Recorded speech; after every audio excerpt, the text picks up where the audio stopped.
Présidente, chers collègues, l'usage de cette Assemblée a jusqu'ici été de présenter les rapports d'observation de la Chambre régionale des comptes dans des délibérations séparées. Le choix d'en rassembler quatre en une fois est surprenant. Et je précise donc que c'est sur les rapports d'observation concernant la société BRL Holding et sa filière BRL Exploitation que je vais réagir.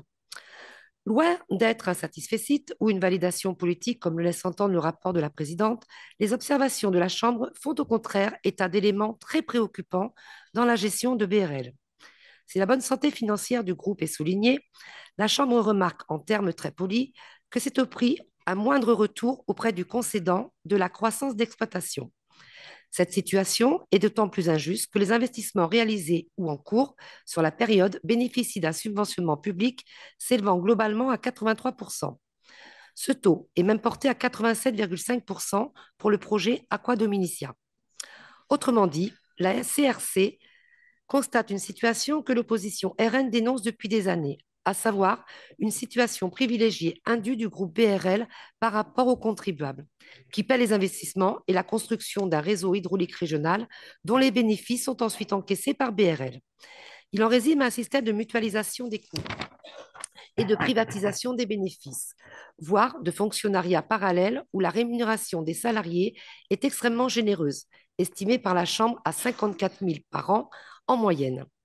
De plus, alors que BRL est une société d'économie mixte, détenue à 70% par des collectivités territoriales, les obligations et capacités de contrôle sur BRL reflètent une relation troublante avec le conseil régional, qui n'est représenté dans aucune de ces filières dont l'activité commerciale est parfois sans lien avec l'objet pour lequel a été créé BRL et nous expose à des risques juridiques.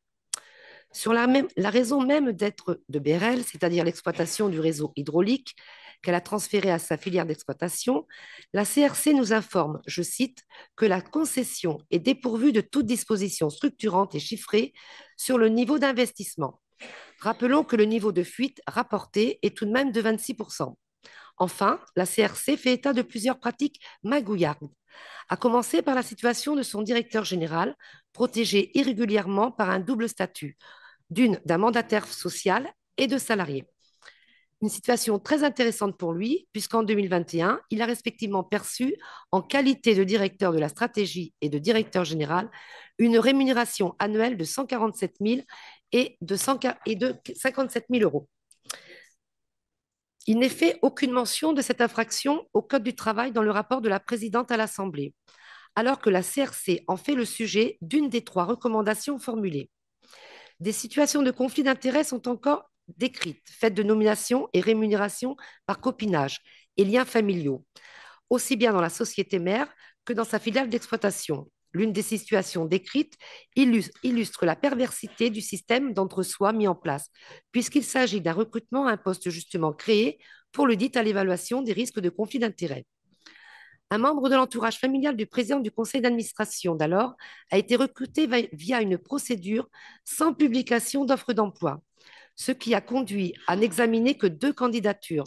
Ces deux candidatures, BRL a retenu la plus coûteuse en rémunération au profit d'une personne dont la Chambre nous informe qu'elle n'a aucune connaissance en matière d'audit, contrairement à son concurrent. Le temps de parole de l'opposition étant extrêmement limité, je ne peux rendre ici toute la substance des rapports de la Chambre qui étaient nos suspicions quant à la mise en place d'un système clientélisme de copains-coquins vers lequel a évolué BRL. Sachez seulement que S'il nous vous serons plaît. très vigilants aux suites que vous donnerez aux observations et recommandations de la Chambre régionale des comptes, car en dernier lieu, c'est aux contribuables et aux électeurs que vous devrez finalement rendre des comptes. Merci.